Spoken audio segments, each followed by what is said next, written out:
Hey there, welcome to the second half of the semester. It's hard to believe, but we're at the beginning of week 5. In fact, in a little bit, I'm going to be putting in midterm grades. That's how far along you are. You are halfway. Now, I will make a comment about midterm grades. I'm going to submit where we are right now as of grading. I'm recording this on Tuesday morning of week 5. And keep in mind, if your grade's not what you wanted it to be, or it's not where you want it to be by the end of the course, remember that the majority of the grading points for this course are in the second half of the class. The speeches build up in points, and so you haven't done the informative speech. That's a much higher point value. Persuasive speech, even higher point value. So your midterm grade is a reflection, obviously, of where you are right now, but it's not half of your grade for the semester because the way the course is set up, it's backloaded and the majority of the gradable points are in the second 4 weeks. So there's a lot of opportunity out there to raise your grade. This particular week is kind of a fun one. We will look at research and how you can find information to support your ideas, particularly in your informative speech and your persuasive speech. You're going to need evidence and data and support and all kinds of stuff to help with whatever your topic happens to be, especially when we get into persuasive. And the more you can gather information and research stuff, the stronger your position is, whether it's informative or persuasive.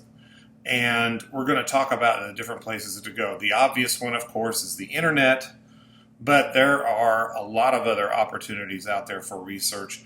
Ivy Tech has a great library system, both on the campuses and accessible through My Ivy. You can get on the library on the internet side. And we have agreements with libraries all over the world. So even if we don't have it in our library here, we can get access to it from a lot of other different places and bring it in. And you also have Ask a Librarian when you're online, when you go through My Ivy. And we have really good, really smart librarians who know how to research like crazy. And if you're trying to find information on something and you can't find it, click that Ask a Librarian button, or even better, go into the library and ask the librarian face-to-face. They will help you find so much information it's not even funny. I mean, they can really lead you along the way. You're also going to learn about other online libraries, things you can do like interviews with people. Like if you're talking about an event, maybe your informative speech is on a particular event, and you know somebody who was at the event, it really boosts your credibility to talk to someone, interview them, and put that into your speech as well. So there are a lot of different places we can go to for research. And I will be doing some quick tips on those as well as the week progresses. Then you're also going to learn about how to do oral citations the same way you kind of do for essays for your other classes. You need to cite your sources in your speeches, and it's not at the end of the speech, here's my resources. When you cite a particular fact, you need to say, where did that fact come from? You've seen some examples of that in speeches. I last week meant to and forgot to post probably the greatest informative speech I've ever seen. So as soon as I get done recording this, I will put up an informative speech from an actual high school student who did a speech on the history of aviation for a public speaking informative speech contest. And it is absolutely brilliant. It keeps you captivated. She uses visual aids in an amazing and unique way. She presents a lot of facts. She sources her information really well. It's an extremely good speech. So I'm going to post that up. I posted it last week for my other online, my face-to-face class. But I will put that up for you. And then for this week, you've got your informative speech. You're going to do your self-evaluations and your peer review evaluations on your process speeches. You're also going to create an audience analysis using Google Forms. The instructions for that are in the assignment, but if you have a problem with it, email me, and we can either work it out through email or we can get together real quick on Zoom and I can walk you through it. It's not that difficult, but you want to get as much information about your audience as you can. This is for your persuasive speech. And that way you can craft that persuasive speech to this particular audience, and you won't be boring them with things they already know or confusing them, assuming they know stuff they don't. And that's why you do an audience analysis. So you'll do that assignment. You're going to analyze another informative speech. Then you're going to have a discussion about determining support credibility, which is sort of related to researching. And how do you define what is good research and what is not reliable research? The big three. You want to look at authorship, sponsorship, and recency. And you'll talk about that in the chapters, and then I'll talk about it a little bit in one of the quick tips as well. And then, of course, you've got your quiz. So that's the week in a nutshell.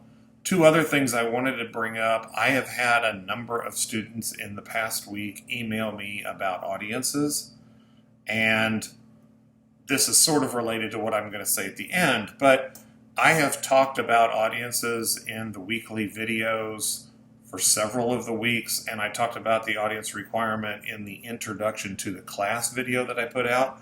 Because of the pandemic, we have waived the 6-person minimum, and we have waived the 16-year-old minimum age for audience members, and we made that clear in the initial video and also in the welcome letter and a couple of videos since then, and it's clear that not everybody's watching the videos and not getting it.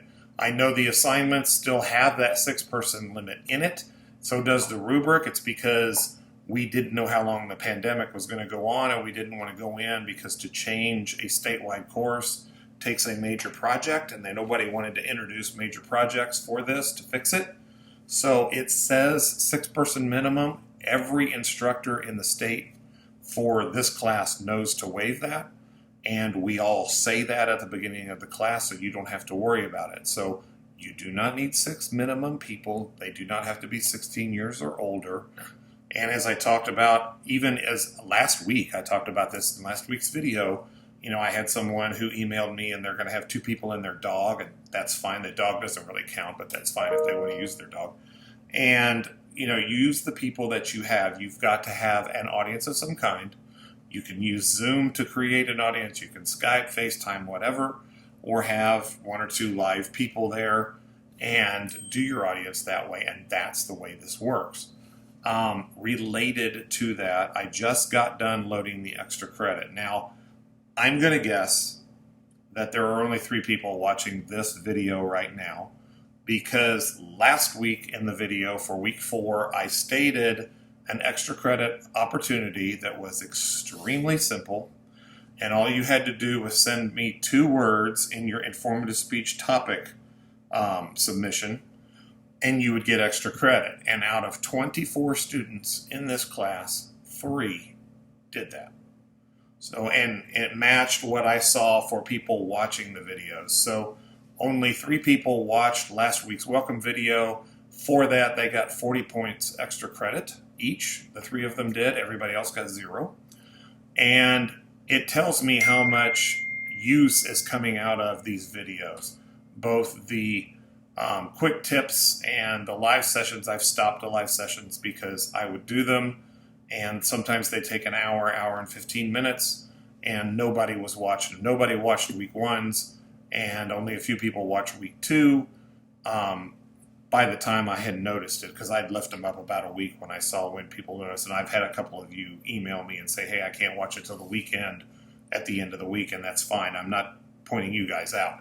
But there's an awful lot of people who aren't utilizing any of this stuff, and that was a test last week. The extra credit opportunity, you had to watch the week 4 video, and you had to follow the instructions that were presented in the week 4 video in order to get the extra credit. And it was a test for me to see how many people are actually paying attention to all this extra stuff we put into the classes. One of the things the online department of Ivy Tech statewide has tried to do is take out the function of it seeming like it's all robotic and there's no people there, and trying to have more interaction between instructors and students. And for about the third semester in a row, it doesn't seem to be fulfilling its intended purpose, which is to feel more interactive and to give you more opportunities to interact with an instructor. It seems like most students choose to just ignore the videos and even some of the notes that go out, and they don't take advantage of the opportunities. Like, I'm going to put this video up of this girl giving a speech.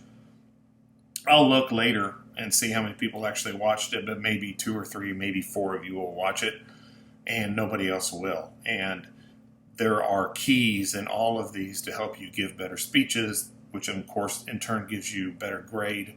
And it really starts about now showing up who's really getting it and who is not. I'm going to restate this also. Be sure to go through the rubrics when you are getting ready to do your speeches. See all of the elements, because as we progress, and I've said this before too, the informative speech rubric is longer than the rubrics were for the speeches you've had up till now. And the persuasive speech rubric is even longer than that. It goes into a lot more fine detail. Things like credibility are very heavily looked at. Things like the outlines, both the speaking and the preparation outlines, are heavily looked at. Your use of nonverbal communication and gestures and body language and facial expressions and eye contacts, and all of that stuff gets reviewed quite a bit. And I said one of the things you're going to do this week is create the audience analysis in the persuasive speech rubric. There is an element for submitting the results from the audience analysis. There is an element for a paragraph where you talk about how you modified your speech based off of the results from that. All of those things come into play, and most people don't even look at it. And then they get a much lower grade than they thought they would. And I'll get emails after the fact that, hey, I didn't know this was going to be graded. Read the rubrics, because every single thing you're graded on is listed in those rubrics. I don't go outside of the rubric. Everything is graded exactly as it's listed in there. So be sure to go through there and read them. Other than that, that's really it in a nutshell. I've gone way longer than I meant to. I get on my little high horse about the videos and stuff. I will be putting up quick tips this week. It will probably be more like Thursday before I get to them. And other than that, I'm looking forward to the process speeches and see what I can learn how to do. And if you got any questions, shoot me an email or catch me on virtual office hours, and I'll talk to y'all later.